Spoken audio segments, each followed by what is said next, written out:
Do you think that people who experience depression are tasked to endure it for a reason?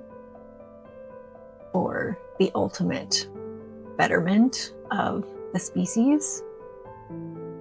Because I have been through it and continue to go through it. I am equipped to walk through it in a therapeutic sense with someone else. And I can say, despite no one's experience being exactly the same, I can say, yes, I have been to that neighborhood. Yes, I have been to the abyss. Just keep clinging to the side and I'll come find you. Just keep hanging on, because I did it and I crawled out. I have been to the desert and I know.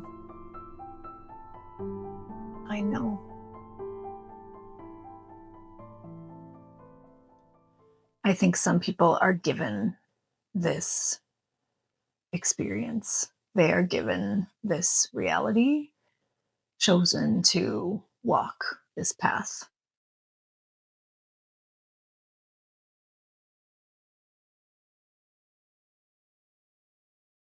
When a butterfly looks back on the caterpillar she used to be, she can say with absolute certainty that that's who I was, and I'm not that anymore.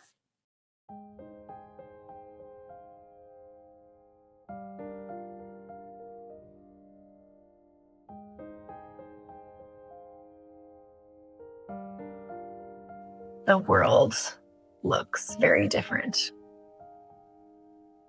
when you're crawling on your belly on the ground and on leaves, on the underside of leaves, because you're hiding from predators. When you become a butterfly, your experience of flying and fluttering in the breeze is so much higher than yourself as a caterpillar.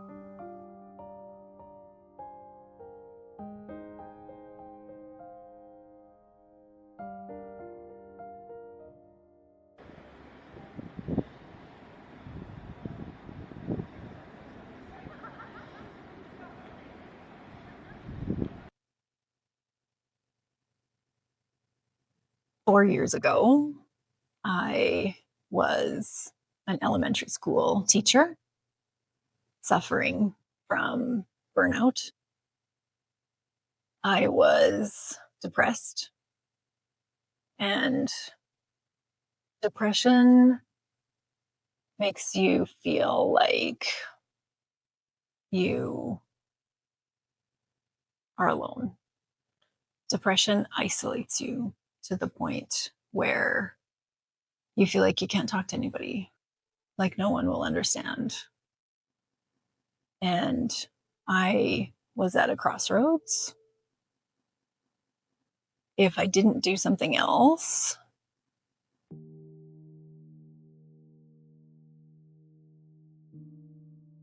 it was either do something else or die. And long story short, I did something else and enrolled in a graduate art therapy program and fell in love with it.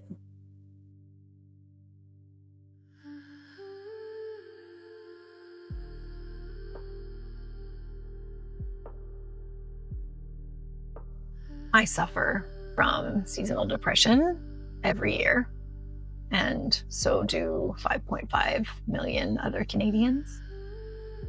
And I wondered whether or not incorporating art into a daily routine as though it's a prescription and part of a treatment plan, whether or not that could help alleviate symptoms like brain fog, low motivation, fatigue.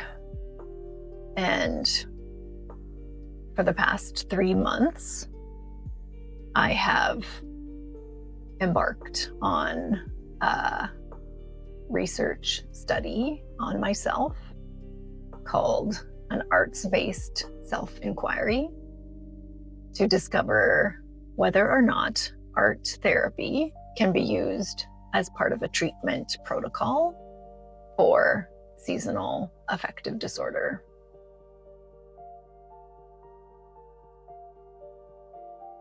In evolutionary theory, what were humans focused on 150,000 years ago?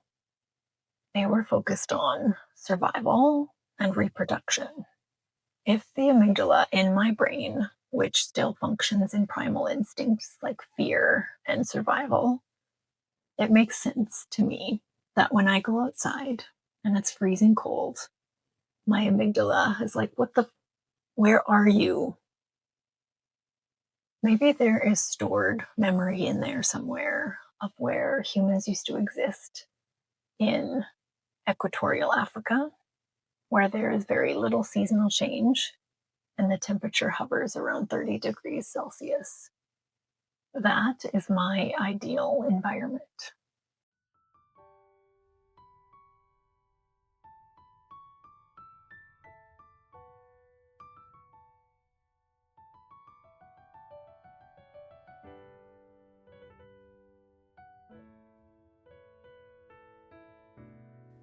I tracked the weather, which was extreme, and I recorded the barometric pressure every day to see whether the rise or the fall of the pressure would directly correlate to specific moods that I was having, and it did not. Any significant changes in the barometric pressure affects your body. It can cause headaches and can dysregulate your nervous system. Where I am, for example, in the summer, the barometric pressure, for the most part, remains steady at 1013 to 1015 hectopascals. In the winter, for example, on December 27th, it was at 1007 hectopascals. Then the next day, it rose to 1036 hectopascals. And I felt okay. And then on December 29th, it was 1027 hectopascals and falling. And my joints were so sore and my energy was super low. I was suffering that day.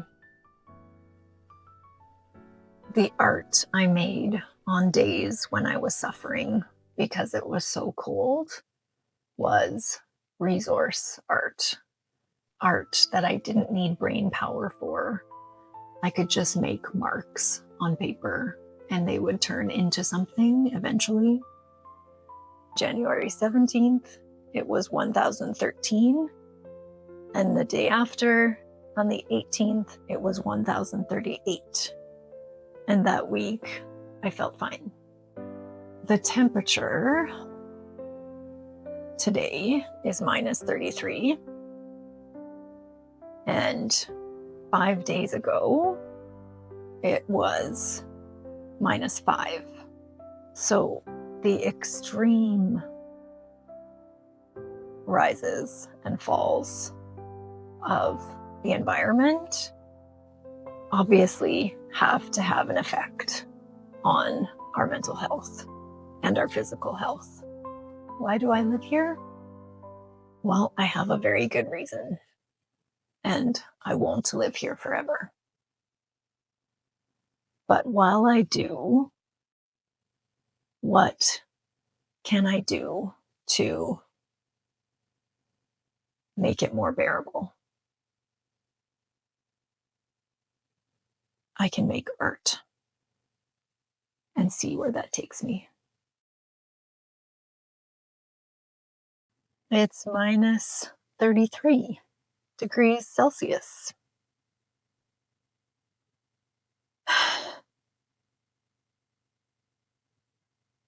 I am an orchid in the Arctic.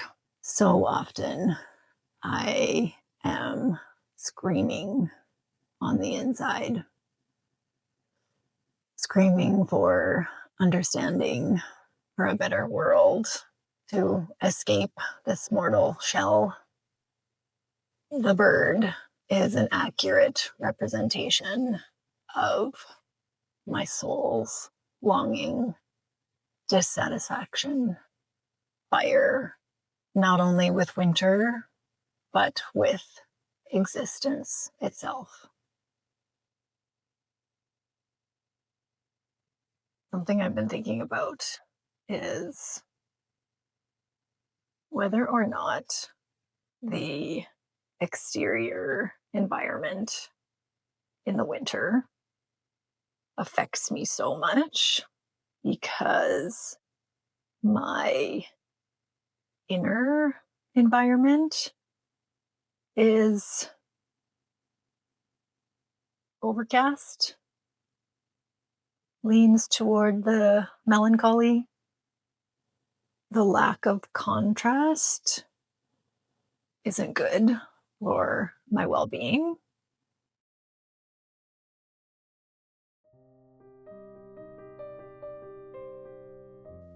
A big part of art therapy is creating art and then talking to what you created. And it can speak to you in ways that nothing else can. As I was thinking about uncovering gems of the self through suffering, this large diamond emerged. So, what is a diamond? A diamond, at its base structural level, is a crystallized form of pure carbon. And what is carbon? Carbon is a fundamental chemical element that is an essential building block for all known life on Earth. All living organisms are composed of carbon compounds. This painting is representative of me, of this project, of depression in general. So many things are multifaceted. Diamonds are formed by intense heat and pressure, and it takes a long time for the earth to form a diamond. It can't be done any other way, and diamonds are essential for creating things like precision cutting tools and surgical instruments. A raw diamond originally looks like a hunk of white rock. When they want to begin to make it into something, the rock is rubbed against another diamond to start to shape it into what it's going to be, because only diamond cuts diamond. And I can't get better alone. Only diamond cuts diamond. I need other people to bring out the different facets within me. And to say I need depression to bring out different facets within me doesn't feel quite right. But because I do experience seasons of depression, perhaps changing perspective and looking from a different angle at a different facet, I can appreciate the suffering that I have been given. There's a Sufi teaching that says, do not be embittered by the amount of suffering you have been entrusted with. Pain is not viewed as a random punishment, but a divine trust and a responsibility to carry and transform suffering for a greater good. I don't want to talk about it. Why do I have to talk about it? I guess I don't have to talk about it. I can go on pretending and never talk about it. But there's something about saying things out loud and being honest and being vulnerable that changes the atmosphere. This image I started in a clinical supervision session, and it continued for days and days. I was thinking about how when somebody walks into a new place and somebody else asks, "Who is she?" It's such a question, because how do you answer that in a moment? How do you answer that question in a lifetime? Who is she? She knows people are looking at her, and she's okay with it. She knows that she has been to hell and back, and she has earned her place as queen. She is delicate and strong.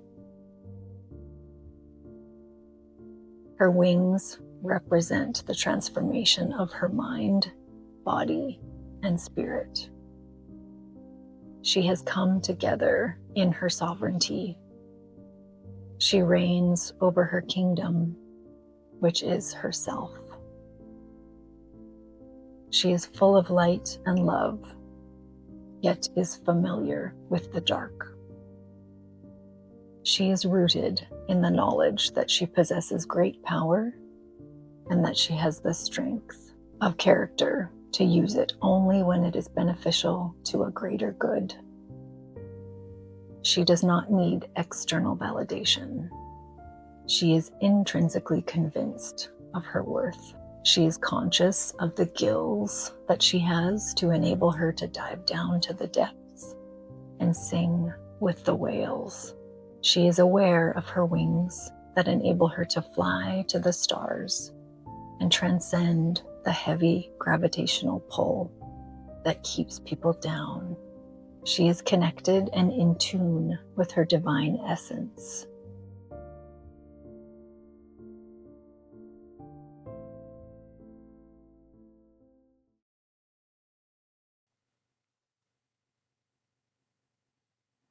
It looks very peaceful from the outside,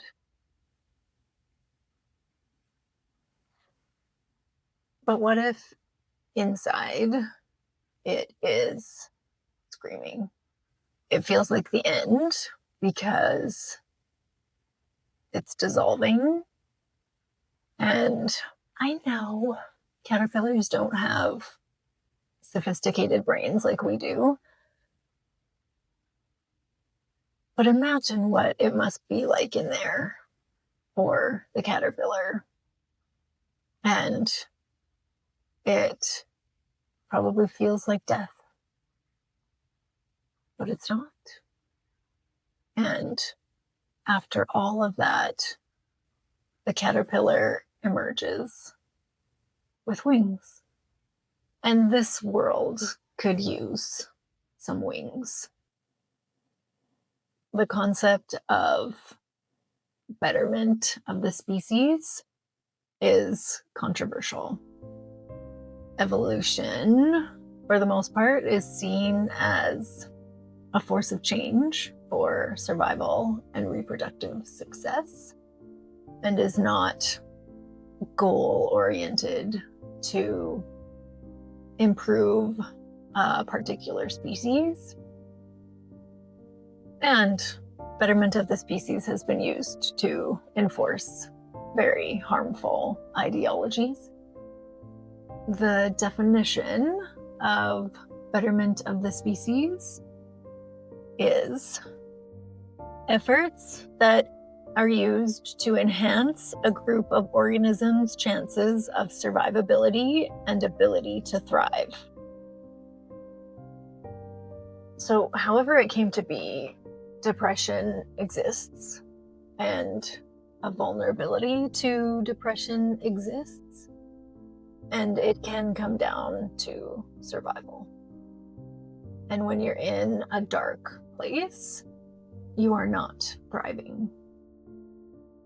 Depression stats continue to rise, and there is a need for radical transformation, both personally and collectively.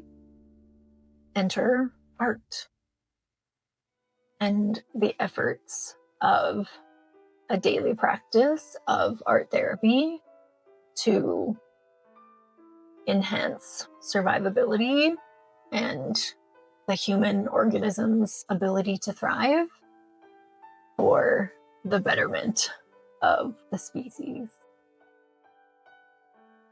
I've been thinking a lot about winter and the physical and spiritual effects of winter when all the land is frozen. And the story of the Snow Queen came to mind. The devil creates a magic mirror that distorts everything. It only reflects the ugly and not the beautiful. And it distorts the whole world. And then the devil takes the mirror up to heaven to mock God. And then the mirror falls and shatters into a billion pieces. And the shards and splinters get into people's eyes and hearts. And the story is about Kai and Gerda, who are best friends. And Kai gets pierced with some of the splinters and turns cruel. And he goes off with the terrible Snow Queen. And there's an epic adventure of Gerda going to save him. And she has lots of help along the way. And at one point, she comes to a wise old woman for help. And the woman ends up telling the reindeer that she's with that she can't help. She says, I can give her no more power than she already has. Don't you see how strong she is? Even though she's barefoot, she has heart and is pure. If she can't do it, no one can.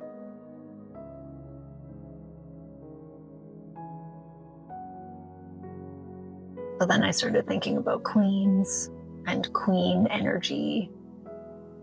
And I created a series of paintings of queens and asked each one of them who they were. Who are you? I am you. 20 years ago. What are the markings on your face? They are wounds from the past. Are they healed now? Yes. Do you remember the plaster class? That's the day when they truly began to heal. The plaster class was one of the first courses that I took.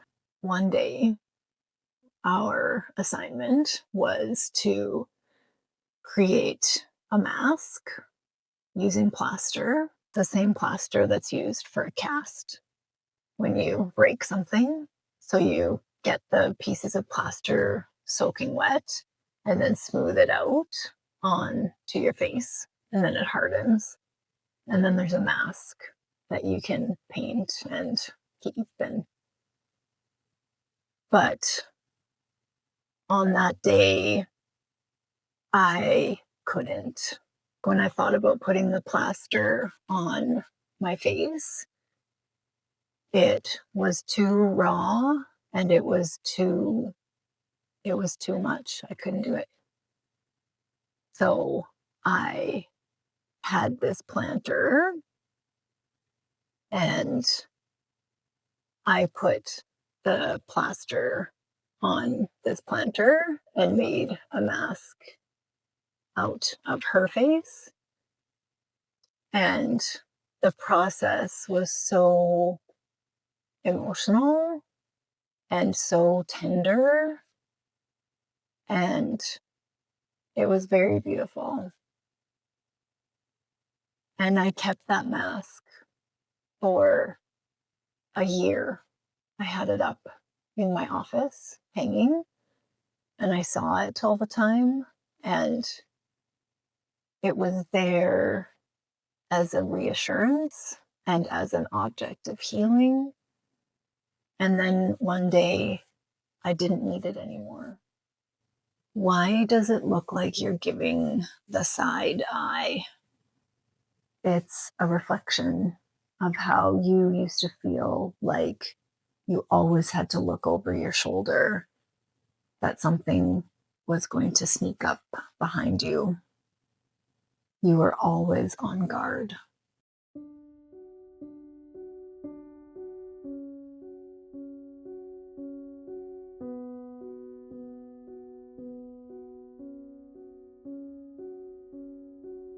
That is correct. I believe all of the art that I make is a mirror of my inner universe and spiritual self. In the painting, I am visually showing the spiritual scars on my soul that I had in an extremely sensitive, highly visual place on my body, bandaging my face symbolically with a plaster cast healed my wounds. And I see now that that's one of the reasons why I struggle so much with being seen and allowing people to see me. If they see who I really am with all of my many, many scars, what if they don't like what they see?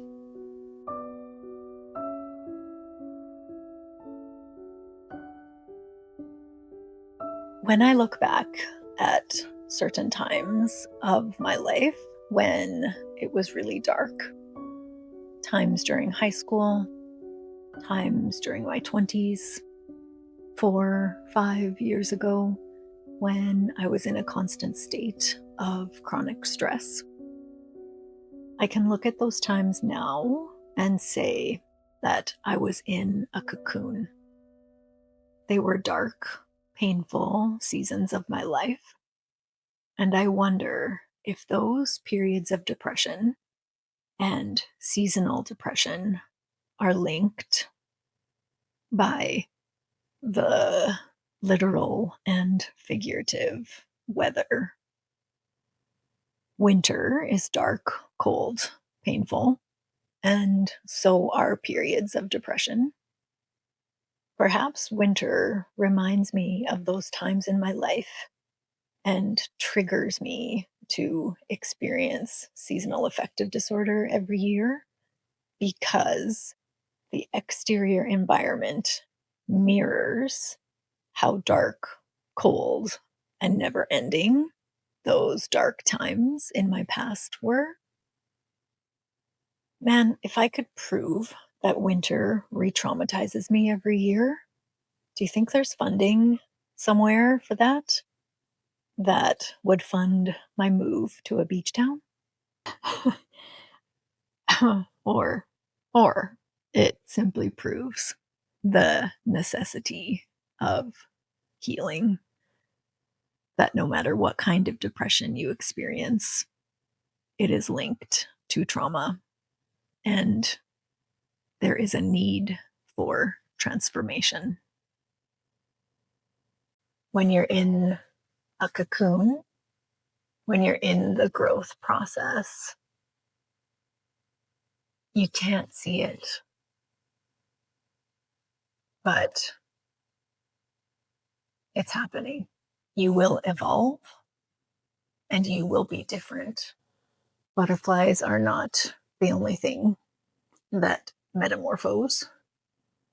There are lots of different insect species that change completely before they're ladybugs. When they're small, black, crawling bugs, the larvae shed their skin, their black skin, many, many times before they become a ladybug. When they're small, black, crawling beetles, you would never know by looking at them that they are going to be ladybugs and be able to fly.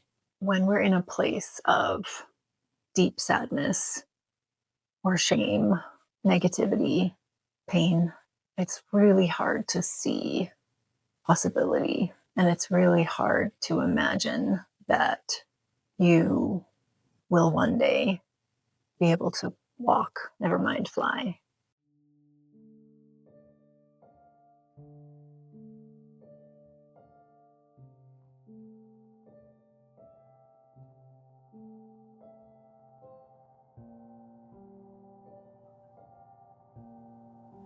I made this painting 6 years ago, and now in the present, I can see that the gems of self-actualization and living into my full potential were washing up on the shores of my unconscious, getting ready to be discovered.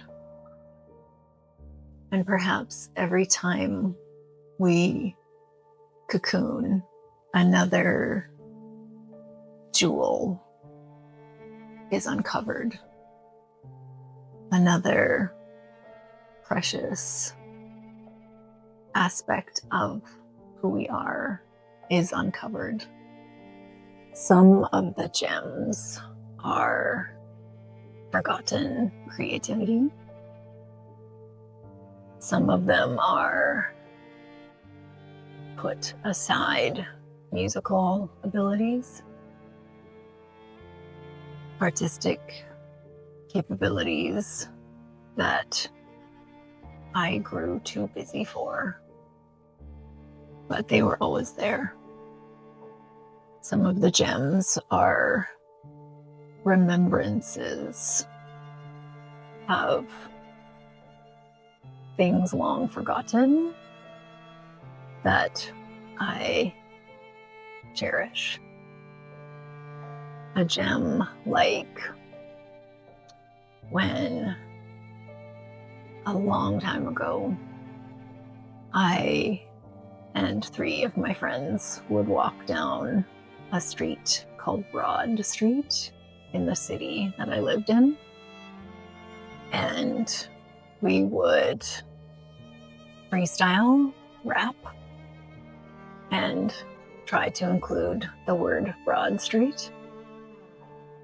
When I loved going to raves and losing myself in the music, so I wouldn't have to think for a while. It would calm my mind. And EDM still does that for me. The dancer, she is still there. The girl who had all of the dreams and then got busy and overworked and stressed and depressed. She's still there. She's still here.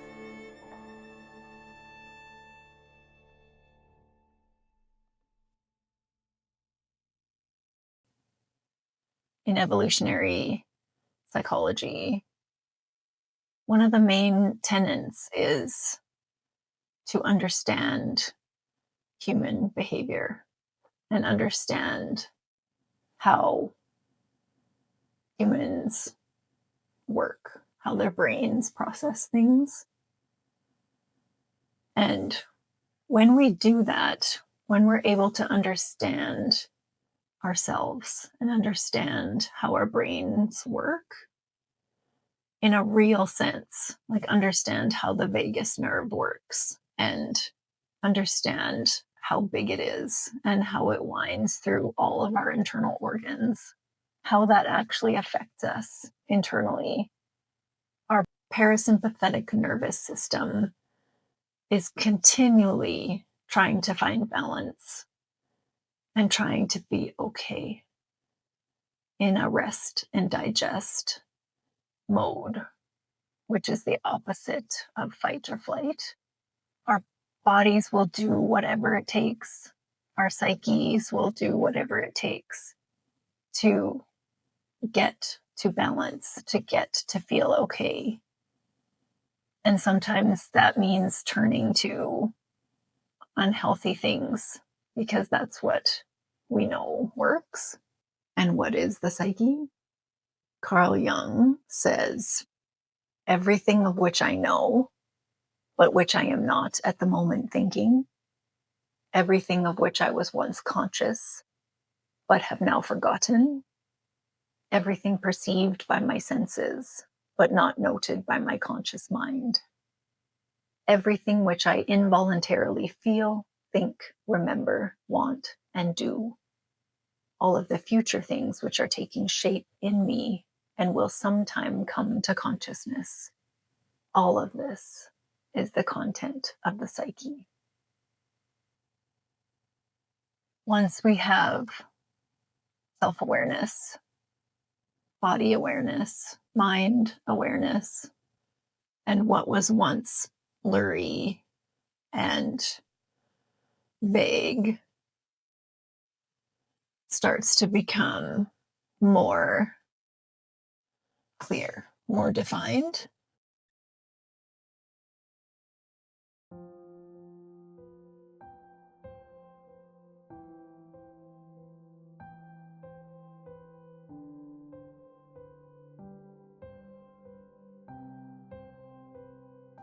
When I was completely burnt out from teaching and I was turning to unhealthy things to ease my suffering, I was starving, dehydrated.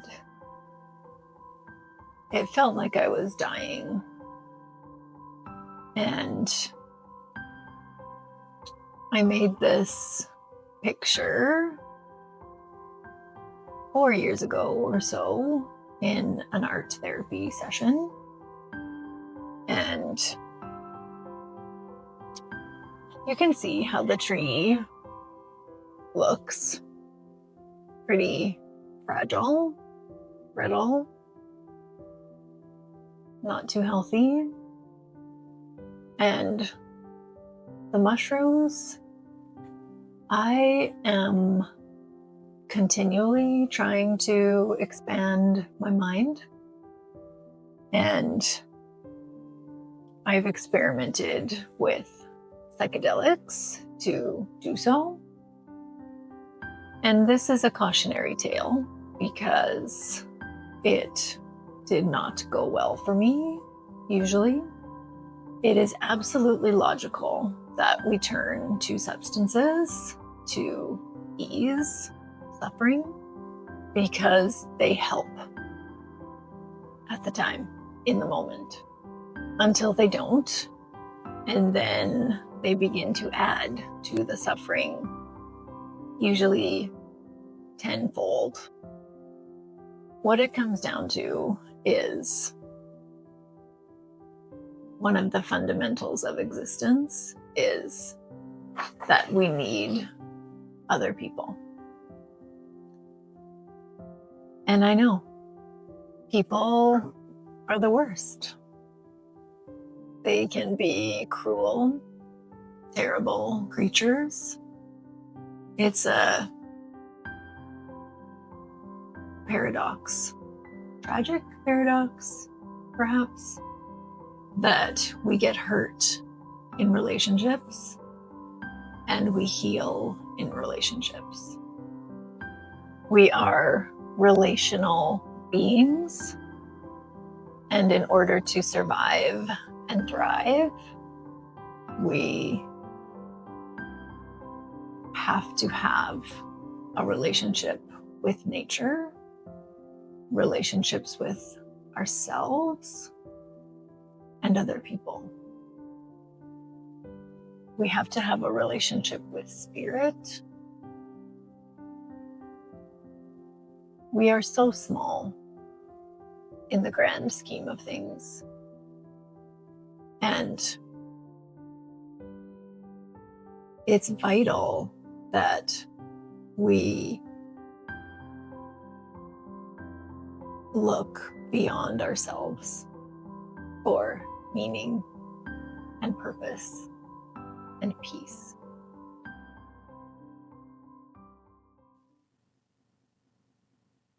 Who are you? I am blue. Melancholy tends to be my default setting, and the world always tastes bittersweet. If I could, I would live on a mountaintop in solitude and quiet, in complete serenity with the divine, full of utmost clarity. I long to cross the great divide and take to the air, to soar high above the earth, then into the great unknown. This, then, is the desert, said Thomas Merton, where I must face profound despair, absurdity, and inner chaos without consenting to or being defeated by it. The struggle is war, which I can fight with hope and faith, knowing it will lead to authentic inner peace. I am blue because I am living water, sent to suffer, to overcome, and to bring hope that change is possible.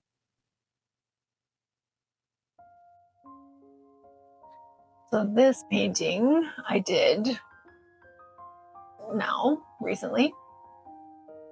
When you compare the two, it's a beautiful comparison because now I feel supported. I feel like I have people behind me. I feel like I am solid and glowing, blooming. And it's interesting, I didn't mean to, I didn't have any particular tree in mind when I did this. So it's kind of a hybrid, but the pink blossoms, it looks like cherry blossoms.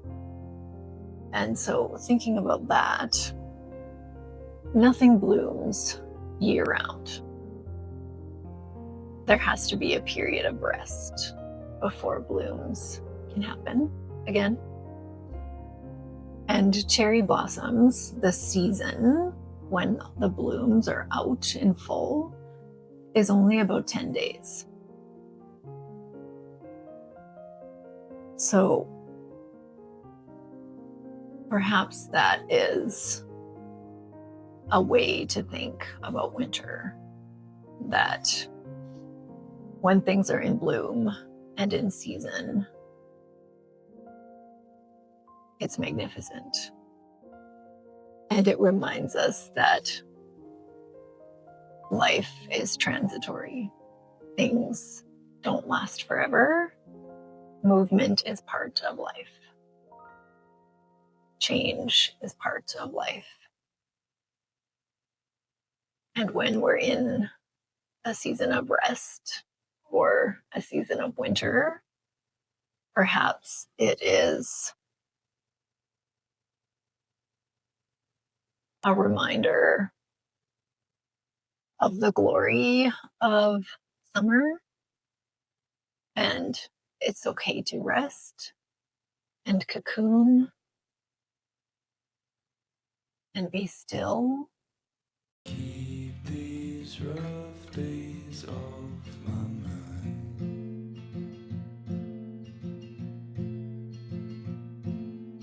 Leave these rough days far behind. You see them change. Acquaint yourself with quiet. Recognize the need in you for rest, not to recover from that which is done, but to prepare for what is to come. The still place is where everything collects. Rest is the beginning, not the end. Be still, but not frozen or dead. Because in the winter, even though things look up here like they're dead, they're not. They're resting. And so we can rest without completely shutting down. And art is a beautiful way to help us do that.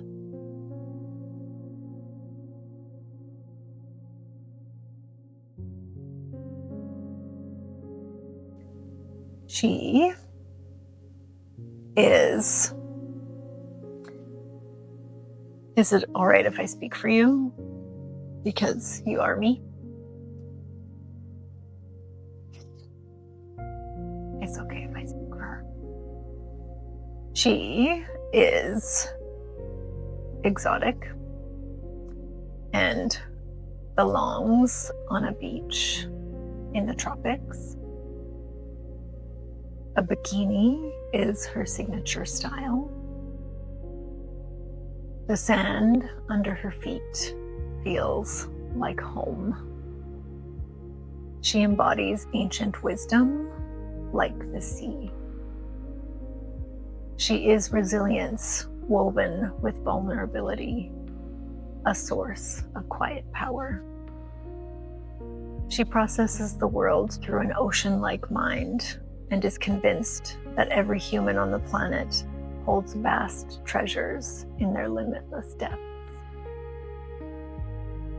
Her everyday intention is that the mundane acts of daily life may be transformed into supreme devotion.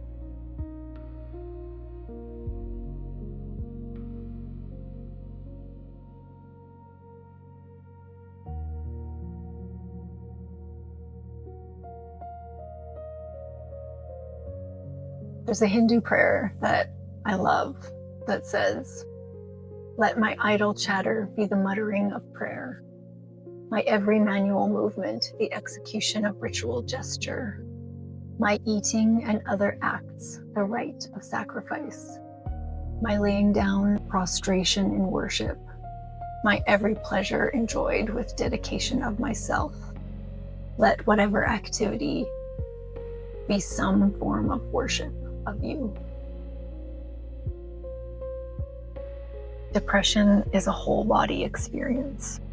Emotions are evolutionary, ancient processes that drive our survival behavior, and when they kick in, they push everything else aside. Sometimes our emotions are in control of us instead of the reverse, like when we had to run for our lives from a predator. Do people who struggle with depression have predators in their lives that they are unconsciously running from? Eduardo Duran talks a lot about soul loss and fragmentation that can happen when the soul gets fragmented as a result of trauma, and the pieces get locked away or lost. The broken pieces of ourselves can be found and recovered during the process of healing. In relation to depression, at least my experience with it, there is an internal freezing that happens, a total shutdown of life essence. I lose interest in doing things. My body feels very fatigued. My mind doesn't process things properly. I have trouble sleeping. My emotions, moods get very low to where it feels like I'm only running on fumes. Is it a running away from predators in terms of survival, like a survival instinct, fight or flight? Or, and it doesn't have to be either or, but another potentiality is it a deep unspoken grief where my spirit can sense that pieces are missing, but it doesn't know where they've gone, but you know that something vital is missing.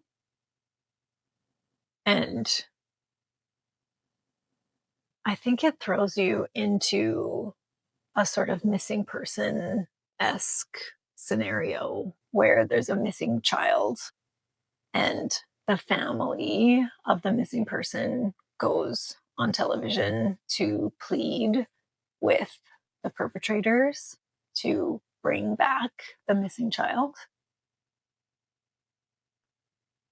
And that feels right. That feels like it fits because severe trauma that leads to fragmentation often occurs before the age of 7. So, in a sense, you are searching for a missing child.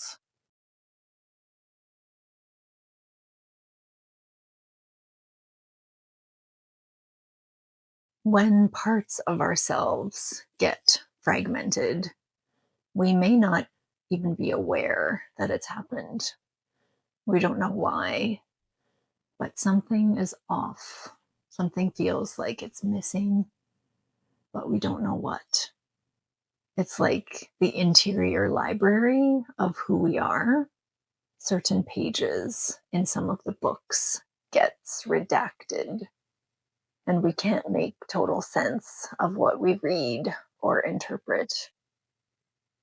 Through the healing and transformation process, we can recover words and rewrite the books as we are in a continual process of becoming. And when you're in a cocooning stage of depression,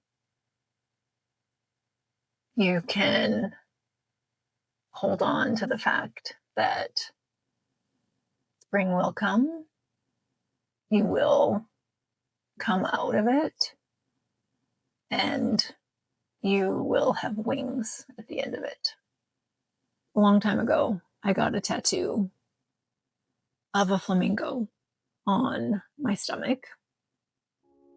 And interestingly, I feel most things in my stomach.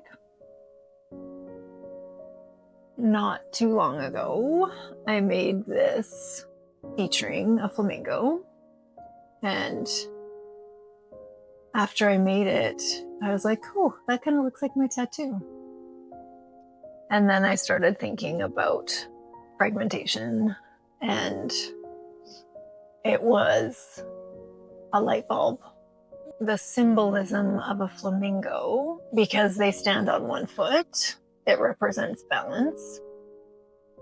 And flamingos are highly social creatures. They represent friendship, cooperation, joy of community. They encourage us to connect with others and reduce feelings of isolation.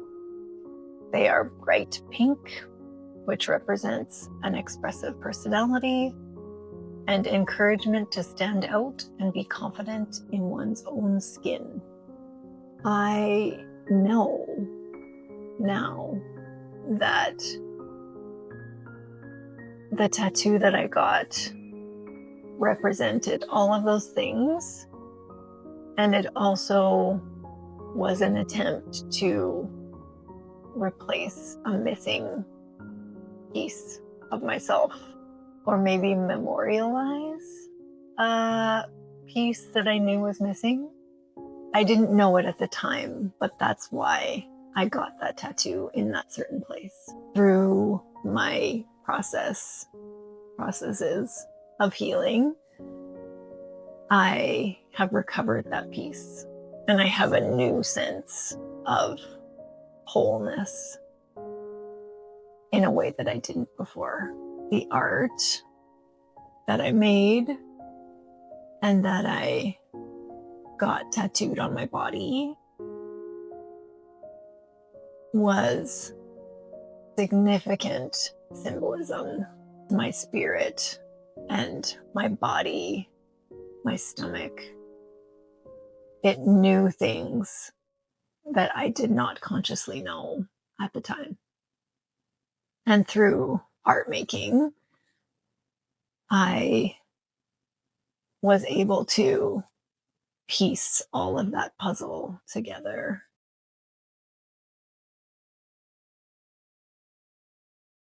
Who are you? I'm a front. Okay. What are you disguising? My true self. What I really want. And what is it that you really want? To transcend the physical and embrace the spiritual.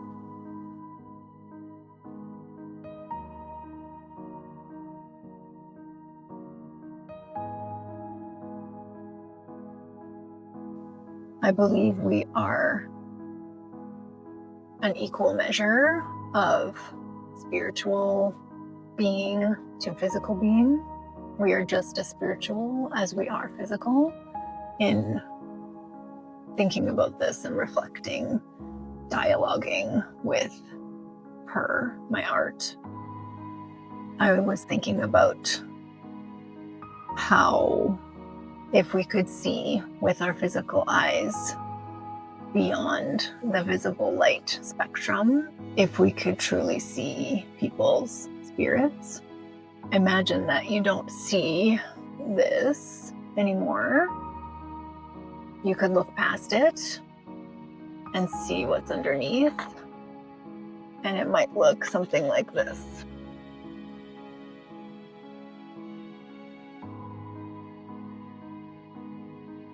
Black and blue, battered. Someone who is so badly beaten that their eyes are swollen shut. If you are struggling, or you know someone or love someone who is struggling with depression, and I think seasonal depression is a little bit different because it has so much to do with the weather, but it seems as though particularly sensitive souls are affected and may be vulnerable to other forms of depression as well. And you might get annoyed and frustrated and think, why can't I get out of this? Why can't I snap out of this? Why can't they just realize that life is hard for everybody? And why can't they just snap out of it or get past it? But some people are walking wounded. They are barely surviving, let alone thriving. Thriving is so far off in the distance that it's not even on the radar. And would you be annoyed or frustrated with someone who was severely wounded or potentially mortally wounded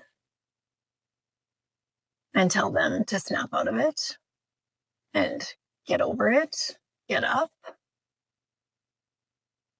No, you wouldn't, because they can't.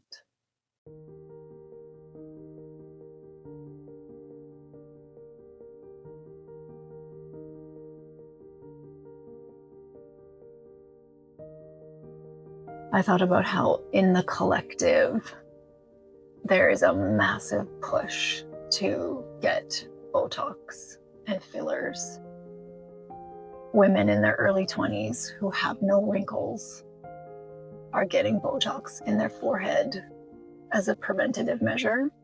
If our exterior faces are frozen and paralyzed, and our spirits are battered and crippled, depression causes an internal freezing or a shutdown, and we get so burnt out from trying so hard to do it all. Where does that leave us as a female species?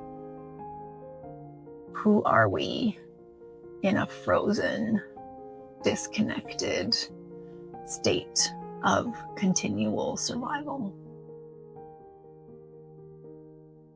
Are we snow queens in an eternal winter? Are we zombies?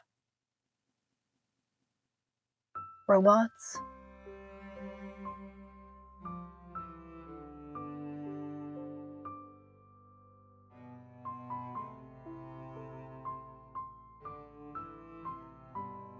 Making art stimulates the entire prefrontal cortex, and that part of the brain is responsible for decision making and emotional regulation. So art therapy can help symptoms of depression by giving the brain a healthy way to process emotion and strengthen a sense of agency. Who is she? Her spirit is a wild horse. She desires absolute autonomy to break chains and seek adventure. Her spirit is primal. She must be free. She prays for freedom and an ever-increasing strength in her inner being. Her untamed heart is being refined in a lifelong process of pressing, purification, and distillation to self-actualization.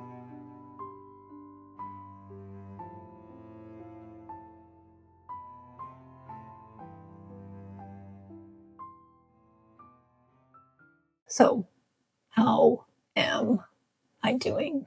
Throughout this project, I've thought a lot about how to stay well and how to stay healthy, how to protect myself from burning out again.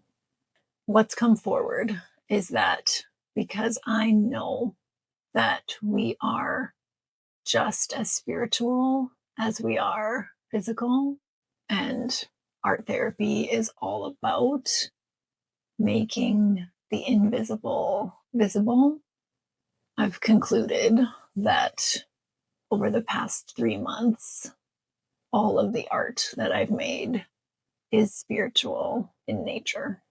And it's been telling me that what I believe about myself, what I meditate on, what I spiritually consume and eat is just as important as what I physically eat. This was me 4 years ago, diminished and suffering. And now I am a queen. And I am a queen in the sense that I have sovereignty now.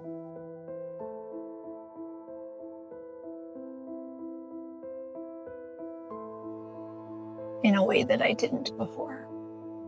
Sovereignty over my kingdom, which is myself. I am no longer a kingdom divided against itself, fighting against my past. I am worthy. I am a precious gem, and I have priceless gifts to give to myself and to the world.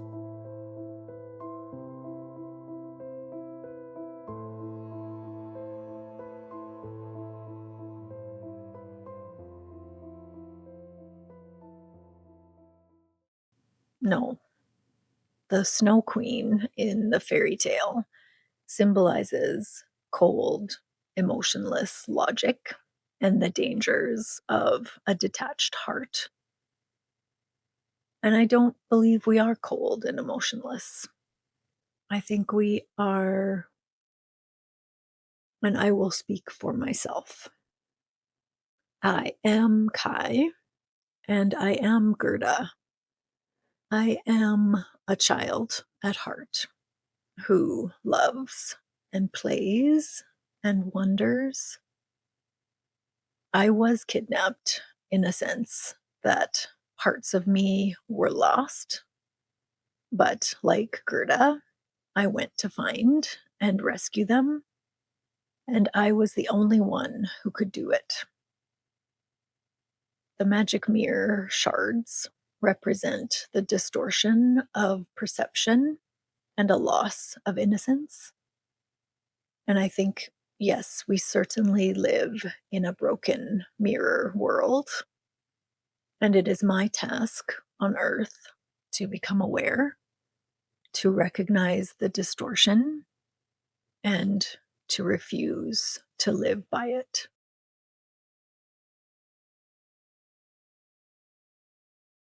A robot is a machine that resembles a living creature. So, no, I am not a robot. I am a living, physical, and spiritual being, a sacred person who is of the utmost value and worth. I am a precious gem. Did you know that the inside of a gemstone is called its inner world? Gemstones contain inclusions, which are materials trapped inside during its formation. There can be gems within the gem called solid inclusions. And how is that for a perfect metaphor for who we are and all that is within us, known and unknown? A zombie is a will-less and speechless human that has died and been supernaturally reanimated. The concept of the zombie originates from Haitian folklore, where a zombie was a mindless slave controlled by a sorcerer. I am not a zombie. There are times in my life when I have felt like the undead because I couldn't feel anything. I was numb. And I have been numb or frozen on the inside, but I thawed.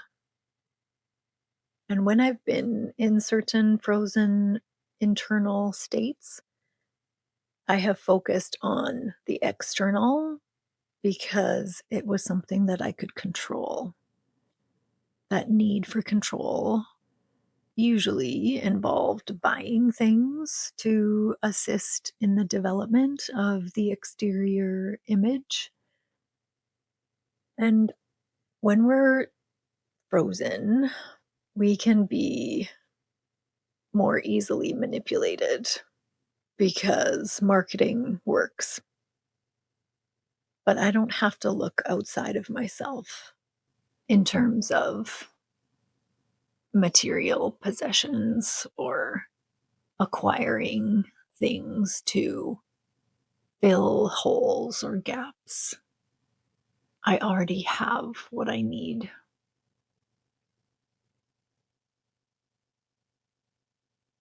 I long to be free, and I am free.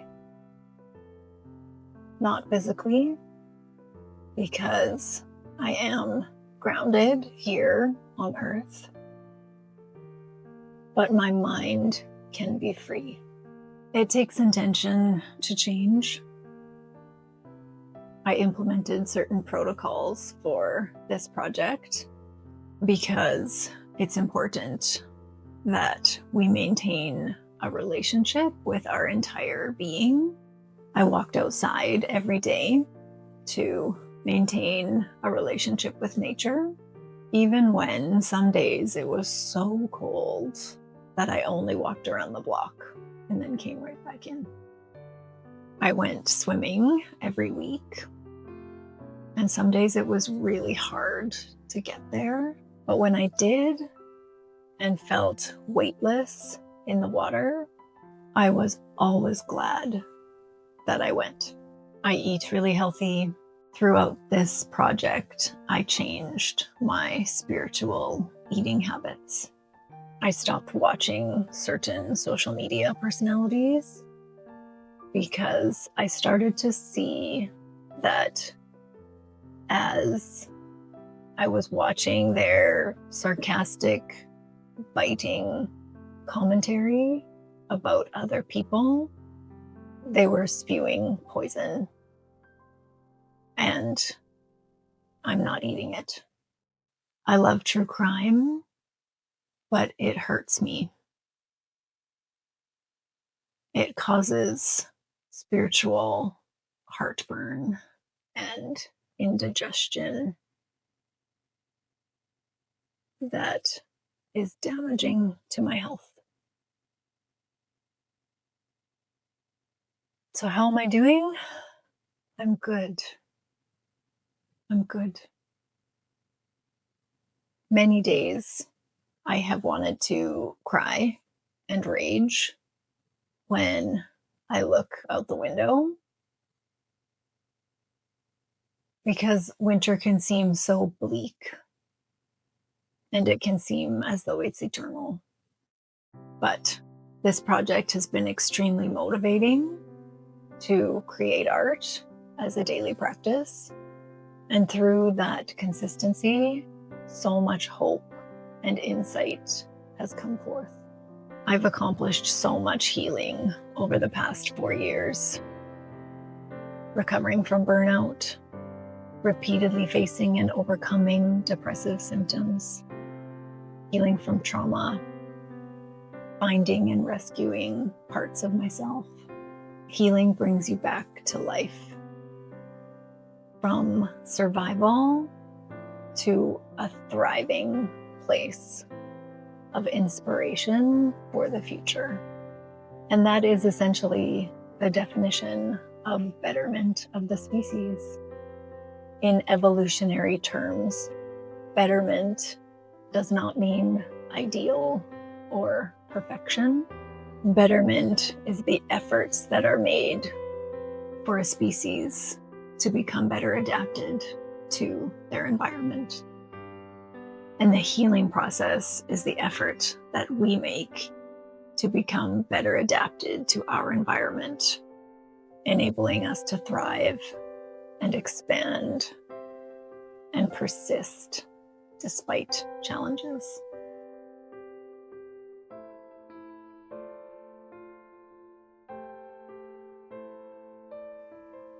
The healing and the transformation process is subtle. It's almost never an event.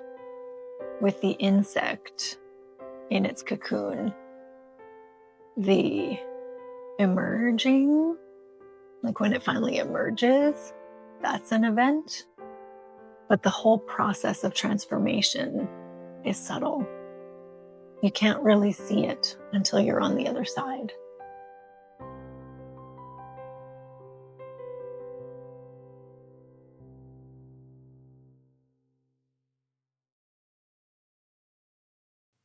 I found great meaning in the art I created.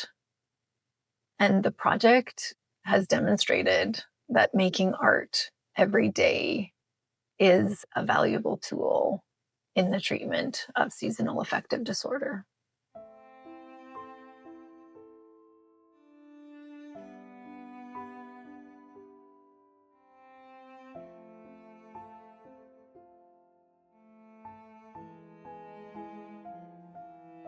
A crucial principle in Ken Wilber's integral theory